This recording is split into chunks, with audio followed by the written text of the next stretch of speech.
God put you on this earth and he gave you dominion. He says, be fruitful, multiply, replenish the earth and subdue it. Whether or not you do that as a child of God is up to you. If all you want to do is believe the gospel and wait for the coming of Christ, you're going to go to heaven. No one else should be fascinated about production like the one who believes God exists. Good morning, guys. So it's Wednesday and this is about 8:30 ish. Yeah, my brother is here and I want to quickly help him shoot something. Right, so we are going to shoot now. That's him. I don't see the way you love me. Don't be sherry, cause you're for me. Me, I go there for you. You never leave. Now why I go there with you? I'm skipping my episode on Monday and Tuesday. I want to get that done this morning. I have to get it done this morning. I don't give myself up. Update. So I am done with Bible study and it's 12:21 now. And I have to be in church in the evening. Yeah, I think that will be about all. But I want to get to work now.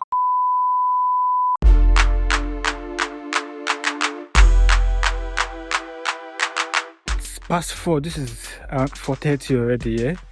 I was able to get some things done, take some things off my to-do list, and now I'm going to church. I'm running quite late already. So what are the things I've done today? The logo animation, I was able to make some changes here. There's still some things that they want to correct, but I told them when I come back from church, I'll get that done. Then also, I started editing this vlog, and I did one more thing. I really cannot remember. But then, I attended Celebration Church on today's midweek service, so I'm just going to... So I'm finally in church. Yeah, I'm quite late, but I'm going to quickly rush upstairs, probably till the end of service before you see my face again. Good morning, people of God. It's Thursday, and I woke up quite early this morning. I've had to put in some work for a deliverable I have this morning, so I had to wake up to get to work, which is unlike me. I've been trying my best not to be doing that, right? But then I had to do that this morning. I'm running late. I need to go and deliver something to someone quickly. I think I'm done with the work I'm doing, so I'll just come back. I send it to some people for review, then send it to who I'm supposed to send it to. So yeah, living alone, you have to take care of your bills, especially when you're working here. No one expects you to ask them for money anymore, I just think so. So I wanted to go and pay my bills this morning. That's about 10k for last month. Yeah, but I got the GT Bank here to mess up, so I'll probably return maybe today or tomorrow.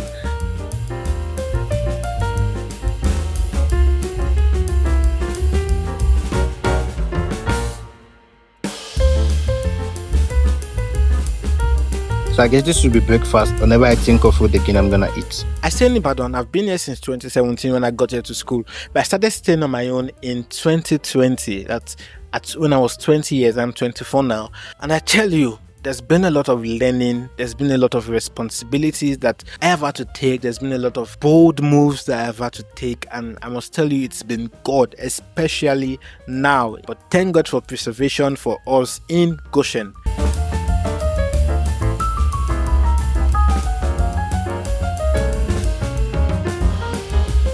So yeah, I'm going out now to pay the electricity bill, and that's not exactly why I'm going out, yeah? I'm going to get fuel, and when I'm done paying the bill, I'm going to get it and head back. So that's one of the, as I said earlier, the bills are on you. So now there's no light, I need to work, I need to shoot, I have to go and get fuel. It's a lot. My dad and mom come and pick me. But then, at the end of the day, one would say have to live this kind of life where you have to sort things yourself, take on more responsibilities. You get what I mean. Speaking of responsibilities, I didn't think it would ever be a thing for me because I grew up learning how to not depend on people for sustenance. But lately, it's been somehow, and when I say I'm trying to get my life back together, that's what I mean. I usually like to have my life ordered. I know what I am doing today, I know what I'm doing tomorrow, I know what I'm doing in the next 2 months, and what I'm doing in the next 3 months. But I guess I came into the year with a lot of energy, and I dispensed all of that energy. I began to drown. Backstory: about 2 months ago, I was posting back to back, trying to build my audience on Instagram, trying to grow on Instagram, doing a lot of work, staying up through the night, and just trying to make sure at the end of the year I could say that I gave it my best and I put my best into trying to go. Little did I know that something was waiting for me in front. And what was it? I think I was able to do about 25 to 30 days of post back to back. You can go to my Instagram page, you know what I'm talking about. But at a point, it began to get not overwhelming, but it began to get really addictive. And I didn't know that I really could get addicted to something like that. What was I addicted to? I was addicted to the algorithm. I wanted to see the views. I wanted to see it with a wide audience. So I kept going back. I post the next hour I'm going, I'm refreshing. Sometimes I go to bed around 5, and by the time I'm going to bed, I am exhausted. It was like that back to back. Some days I chose, to batch shoot, but then that wasn't helping. The moment I wake up, I'm on Instagram. Oh, how far has it gone? How is it doing? There's a particular video of mine that had to do with friendship, one that I knew had a tendency to go viral, and because of shares, because I know people would want to share it, and it did, not entirely viral, but it did better than my other videos. And I spoke to a friend just to get assessment. I asked her, okay, what do you think I am doing wrong? What do you think I'm doing right? How do you think I can improve? And she said a lot of things, but the one that made sense to me the most was that, okay, try run ads on some of your posts. When she said it, I was like, oh, how come I never thought of that? Not like I didn't think of it, but I didn't think it was necessary, right? So I decided on this particular post to run an ad, and it did pretty well. There were a lot of shares, a lot of reposts, and I enjoyed what it looked like. And I said, you know what? I'm going to do the same for my other videos, both on Instagram and on Twitter.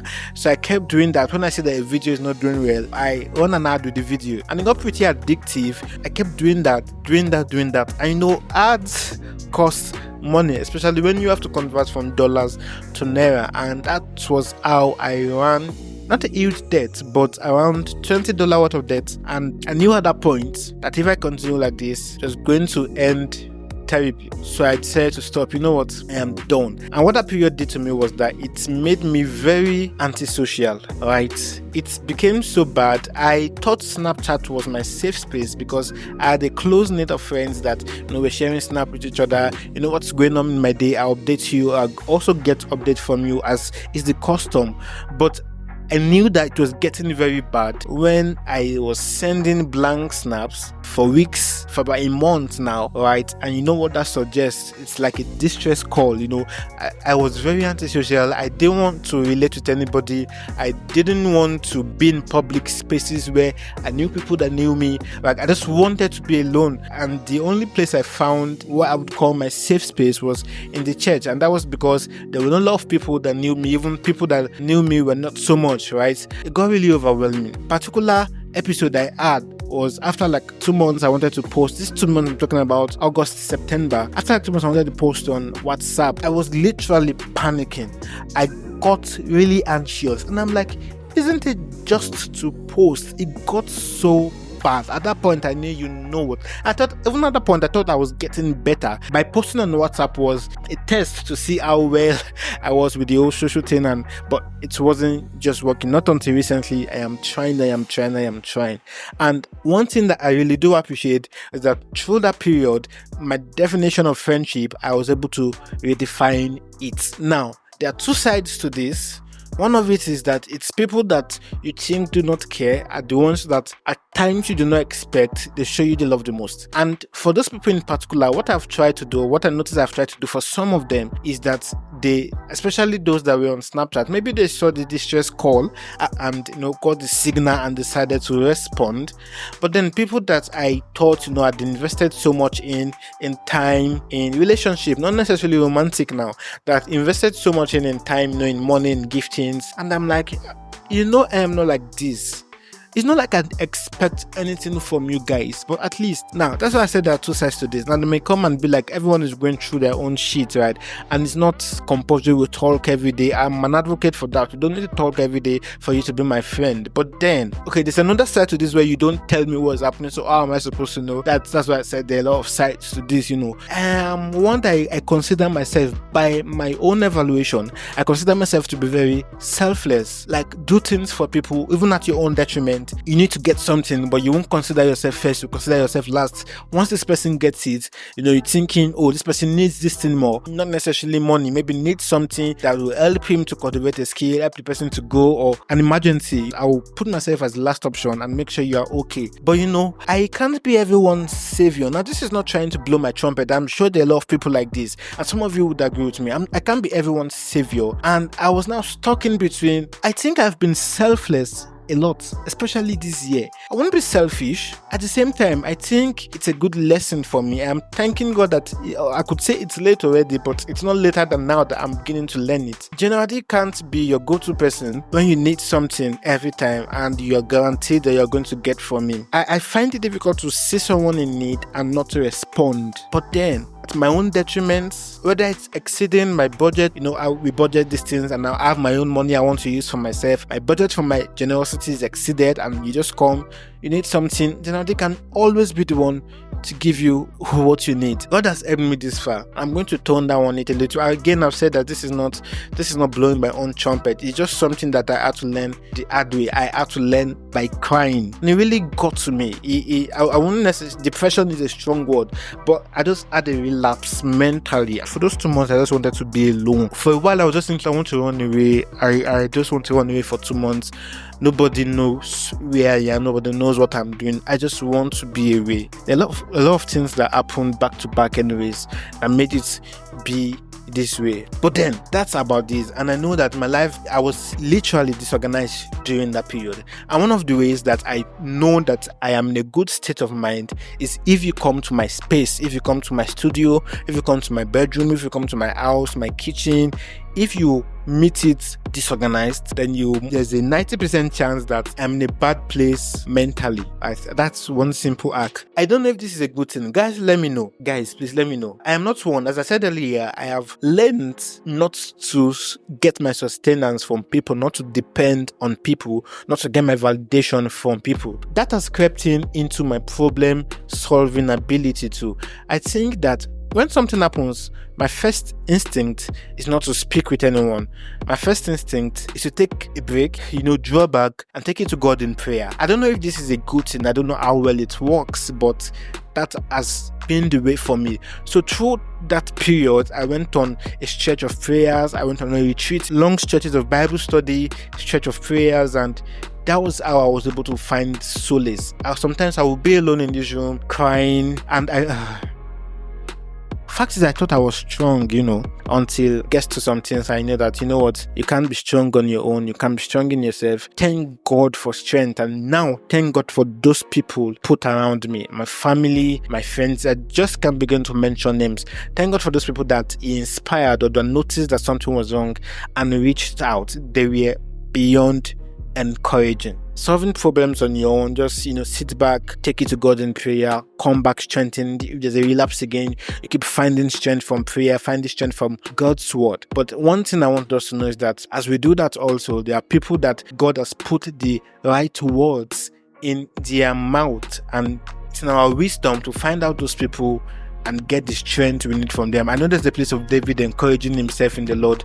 Trust me, you will need that a lot of times. But sometimes you just need to hear the encouragement from someone, or a sibling, family, your parents, So I'm just saying, sometimes try not to be strong, in yourself. Life can get pretty overwhelming, and life doesn't care whether you are strong enough to hold it or not. That's about that. So going forward, I think one of my goals every single year is that I monetize my YouTube channel that year. But this year I came with so much energy, as I said, and it didn't happen, especially after the relapse thing. And I noticed that because I was trying to grow on all the platforms at once, it wasn't helping, and it got really demanding, trying to go on Twitter, go on YouTube, go on Instagram, even TikTok, got really demanding. And through this period, I've been able to get a wisdom. I'm not going to go entirely off Instagram, but I won't be spending so much time creating content for Instagram. Now, in my mind, I was like, I got the camera, was it me now? Camera has come, and I got the lights, everything, so let's go. The energy was there, let's start creating content, but then I didn't know that it was going to come. Of course, I knew the work it was going to come with, but I thought I was ready, to put in the work. So I'm just going to hold on Instagram for now. If you are seeing any content, it's not going to be camera content. I love the quality, trust me, but it's not going to one that I have to sit down and script and edit and do all the kind of editing I do for clients, for myself. The fact is that if you have seen some of my works, I want to stop doing them for myself. Those kind of content will probably just appeal to editors or creatives, but for the kind of thing I love to do, I am a teacher. I love to communicate value. I love to teach. I love to share knowledge, and that's what I want to be doing. My kind of content won't necessarily require that. So for now, I want to focus on YouTube. I want you to get more intimate with me, more personal into my life, and share things that I learn on my journey or in my journey. By God's grace, I am here to stay. Now, if you'll be seeing any professional content, it's on YouTube that you'll be seeing all of them. By God's grace, it's going to keep evolving, going to keep getting better, put more intentionality into my content, and I try as much as possible to release something at least once a week. So yeah, I think that will be about all. Please look forward to it. Please look forward to everything new that God is set to do, and I am sure, I'm so certain that going forward you'll get a lot of value from me. You can go through my other videos and you will see a lot of things that you would learn watching my other videos. So if you have watched until this point, thank you so much. And please, if you're new here, let me know you in the comment section. I don't know why you watched until this point, but thank you so much. And this is just saying, please don't forget that there's someone that loves you, there's someone that's intentional about you, there's someone that sees you, whatever it is you're going through, wherever you are, there's someone that sees you. Please never forget that. My name is David. You can call me General D, and I will see you in the next video. But if you would ask me, I think I would advise it, especially when you leave school. I don't know, but I do not think, no pressure. If you are in school, or even when you leave school, if you can live alone, some people do not like it, some parents do not like it. They say you have all this luxury in your house. Why do you choose to go somewhere and live alone? But I think it just shapes you faster than staying under your parents. It helps you grow faster, helps you take more responsibility.